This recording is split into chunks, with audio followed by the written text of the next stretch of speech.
तो बाबा साहब जैसे लोगों को, जो दुनिया ने उनको पूजा बाबा साहब को, लेकिन हमारे देश का आदमी बाबा साहब की स्टैचू को तोड़ना, विखंडित करना, दुष्प्रचार करना। बौद्धों का कानून नहीं है, बौद्ध कानूनी रूप में हिंदू ही हैं।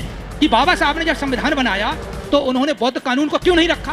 बाबा साहब तो आज हमारे बीच में नहीं है। बाबा साहब एक तो बुद्धिस्ट नहीं थे, वो बाबा साहब बुद्धिस्ट 56 में बने। बौद्ध, सिख, जैन ये हिंदू के ही भाग रहेंगे और हिंदू कानून के अंदर रहेंगे तो सदैव के लिए आप हिंदू गुलामी में ही जीना पड़ेगा, जैसे हजारों सालों से हम लोग जीते आए हैं। राष्ट्रपति को ये हिम्मत नहीं है कि उनके सामाजिक मामलों में हस्तक्षेप कर सके, जो कि हमारे देश का प्रमुख नागरिक है। वो उनके मंदिरों में नहीं घुस सकता है, भले ही वो हिंदू हो। हिंदू होने के बावजूद वो अपने मंदिर में नहीं घुस सकता है। संविधान होने के बावजूद ही संवैधानिक आजादी तो मिली है, लेकिन व्यवहारिक आजादी अभी भी बंधित है।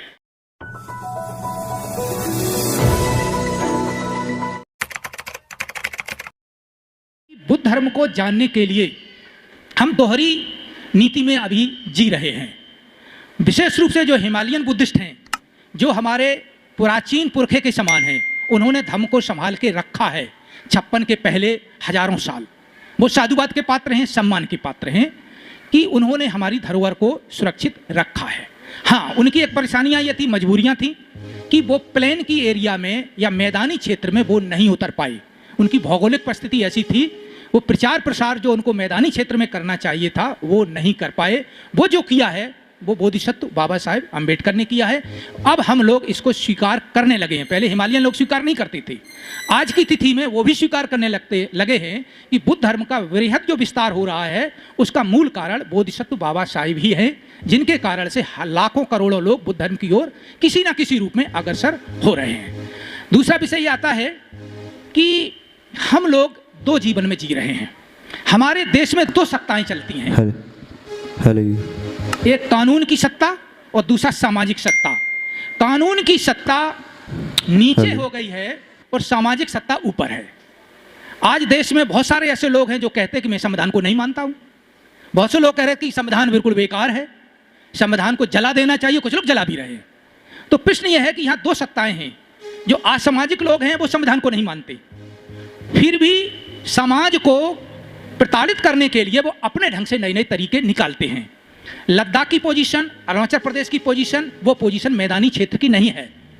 यहाँ पर मैदानी क्षेत्र में अगर हिमालयन लोग रह के देखें 10 दिन 15 दिन तो उनको पता चल जाएगा गांव में रहना बहुत मुश्किल है।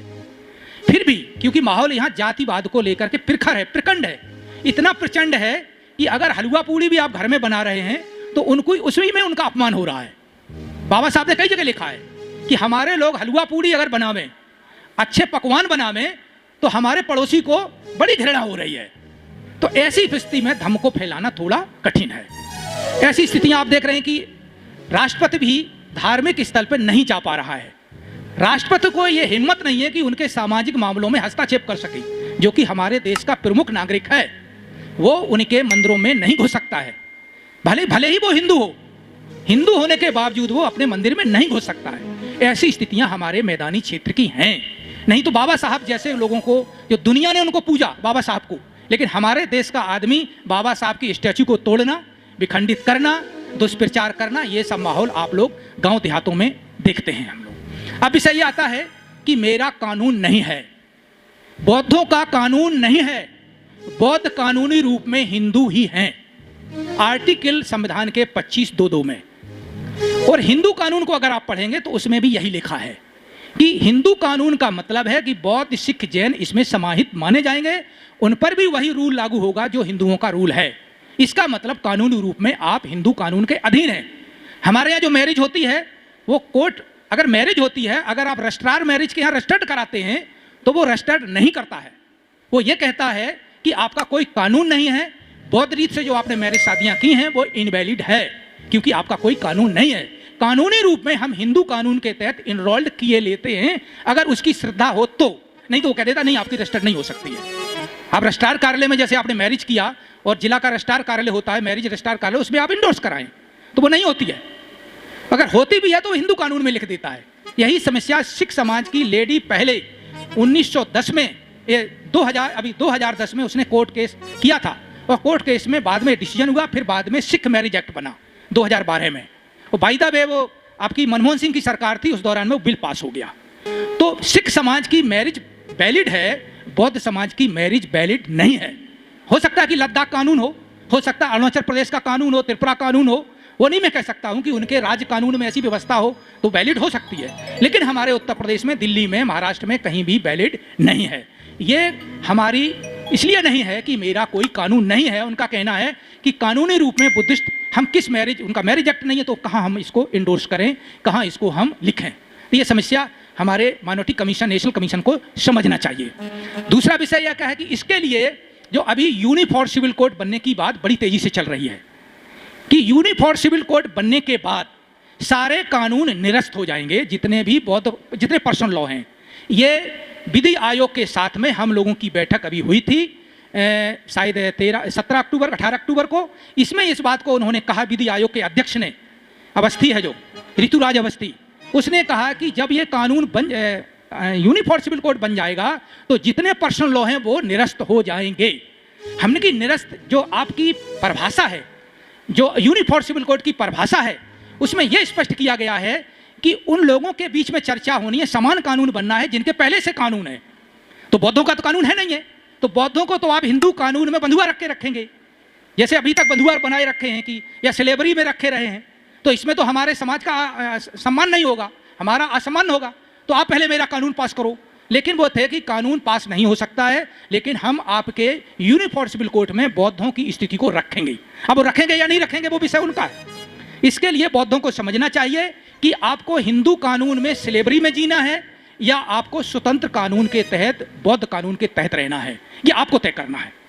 ठीक उसी प्रकार से बाबा साहब के समय में कुछ लोग प्रश्न उठाते हैं कि बाबा साहब ने जब संविधान बनाया तो उन्होंने बौद्ध कानून को क्यों नहीं रखा, ये विषय उठता है। तो उसमें दो ही विषय हमारे साथ में, बाबा साहब तो आज हमारे बीच में नहीं है, दो ही विषय हमारे सामने हैं कि बाबा साहब एक तो बुद्धिस्ट नहीं थे, वो बाबा साहब बुद्धिस्ट 56 में बने, तो उन्होंने इस संबंध में कोई, हालांकि बहुत वो आकलन कर रहे थे मैं इस धर्म में नहीं रहूंगा, 1935 में उन्होंने बोला था, लेकिन अंततः वो ऐसे बौद्ध धर्म को स्वीकार किया। लेकिन ये साथ साथ ये है, जो हिमालयन बुद्धिस्ट थे उन्होंने भी अपने कानून की मांग नहीं की।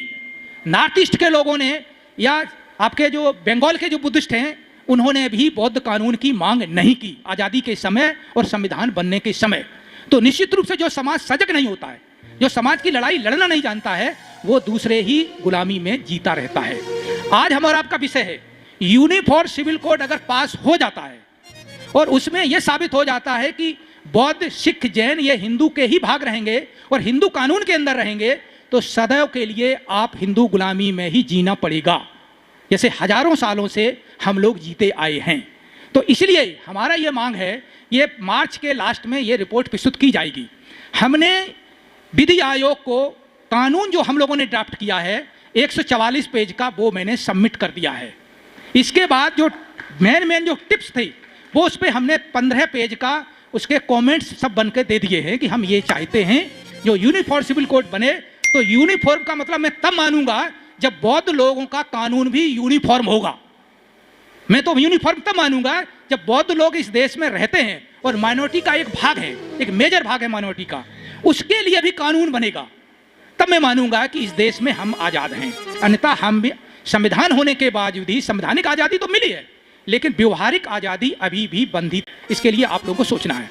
जो यहाँ पर कार्यक्रम रखा गया है, निश्चित रूप से मैं कहूँगा कि जिन लोगों को बुद्ध धर्म के बारे में समझना है, जो न्यू पर्सन है, बाबा साहब ने सबसे पहले ये नोट जारी किया था 1950 में। संविधान की प्रक्रिया पूरी करने के बाद उन्होंने ये नोट जारी किया था कि बुद्ध और उनके धर्म का भविष्य, ये महाबोधि सोसाइटी, महाबोधि पत्रिका में ये प्रकाशित किया गया था। इस प्रकाशित में उन्होंने 5 बातों पर चर्चा की है। अंततः उन्होंने ये कहा है, बहुत सी बातें ऐतिहासिक हैं, भौगोलिक हैं, भाषाई हैं, सब पे उन्होंने चर्चा की। अंततः उन्होंने कहा कि हमारे देश में क्या बुद्ध धर्म दोबारा लाया जा सकता है। तब उन्होंने कहा कि सारी अटकलों को ध्यान में रखते हुए मैं इस बात का दावा करता हूं कि भारत में बुद्ध धर्म दोबारा आएगा और इसके लिए मैं करके भी दिखाऊंगा। और संभवतः उन्होंने धम्म विजयादशमी 14 अक्टूबर 56 को वो करके भी दिखाया। और इस किताब को आपको 5 बार पढ़ना चाहिए, तब दिमाग लगाइए कि मुझे क्या करना है। इसके बाद दूसरा आता है बुद्धा एंड इज धम्मा, कि किसी भी, उन्होंने इस बात को स्वीकार किया कि बुद्ध धर्म के विनाश का एक कारण यह भी है कि त्रिपिटक में लगभग 40 ग्रंथ हैं। आम लोगों के वो किसी काम के नहीं है। आम लोग साधारण चाहते हैं कि मुझे कैसे रहना है, कैसे खाना पीना है, कैसे बुद्ध विहारों में जाना है, कैसे ब्याह शादी करना है, कैसे आचार्यों का आदर सत्कार करना है, कैसे हमें संस्कार सीखना है, इतनी की जरूरत है। जो बहुत सारे ग्रंथ होते हैं वो विद्वानों के लिए होते हैं, आम आदमी के बस की बात नहीं है। और वो उस कंडीशन में जब लोग पढ़े लिखे ना हो। 1950 पहले तो गांव में एक आदमी पढ़ा लिखा बड़ी मुश्किल से मिलता, वो भी हाई स्कूल वाला, वो भी पटवारी या मास्टर होता था। IAS PCS तो दूर की बात चली गई। तो प्रश्न उठता है कि उन्होंने इस बात को कहा कि बुद्धा इज धम्मा हमारा मेन कुरान है, मेन बाइबल है। उसके विरुद्ध अगर आप जाते हैं तो आप जंगल में किसी कोच को खोजने के बराबर है। त्रिपिटक एक जंगल है। हम ये नहीं कह सकते त्रिपिटक खराब है, लेकिन त्रिपिटक विद्वानों के लिए है, आम आदमी के लिए बुद्धा एंड इज धम्मा ही है। तो उसको हमें जानना चाहिए, उसको आगे बढ़ना चाहिए। मैं चाहता हूं कि आगे जो लॉ के लिए, कानून के लिए मैं काम कर रहा हूं, इसके लिए मैडम से भी कई बार चर्चा हुई। अब ये है कि वहाँ प्रश्न ये भी उठा कि आप लोग तो नव बौद्ध हो, लद्दाख वाले तो बोलते नहीं हैं, अरुणाचल वाले तो बोलते नहीं हैं, उनको बोलना चाहिए, वो पुराने बौद्ध हैं, हम तो उन्हीं को ही बौद्ध मानते हैं, माननीय दलाई लामा जी कुछ कहते नहीं हैं। ये भी विषय हमारे आपके सामने है। तो क्या करना चाहिए? हमने अभी तक कोई बौद्ध नेता चयन नहीं किया है। हमने अभी भिक्षु संघ में भी कोई बौद्ध भिक्षु संघ अभी तक चयन नहीं किया है। अगर माननीय दलाई लामा जी को हम छोड़ दें तो हम लोग अंधेरे में खड़े हुए हैं। लेकिन उनका विषय एक ये है कि दलाई लामा जी प्रवासी भारतीय हैं, वो यहाँ के मसलों में इंटरफियर नहीं कर सकते हैं, क्योंकि वो तिब्बती है या माइग्रेटेड हैं, वो यहाँ के मामले में नहीं बोल सकते हैं। बोलेंगे तो उनसे कह देंगे तुम यहाँ से भाग जाओ, उनकी भी समस्या है। तो हमें यह चाहते हैं कि हम लोग क्या करें। हम लोग जो न्यू बुद्धिस्ट हैं या जो कि बहुत जज्बाती हैं, बहुत संघर्षशील हैं, शब्द शब्द पे झगड़ा करते हैं, शब्द शब्द की मीन मेख निकालते हैं, तो उसके लिए बहुत विषय ये है कि कानूनी मसला हमारा कैसे हल हो। मैंने उसमें एक बात लिखी है कि जो बुद्ध को मानता है वो बौद्ध है और उसके लिए कानून चाहिए। कुछ कानून नहीं चाहते हैं, वो न चाहें, वो उनका विषय है।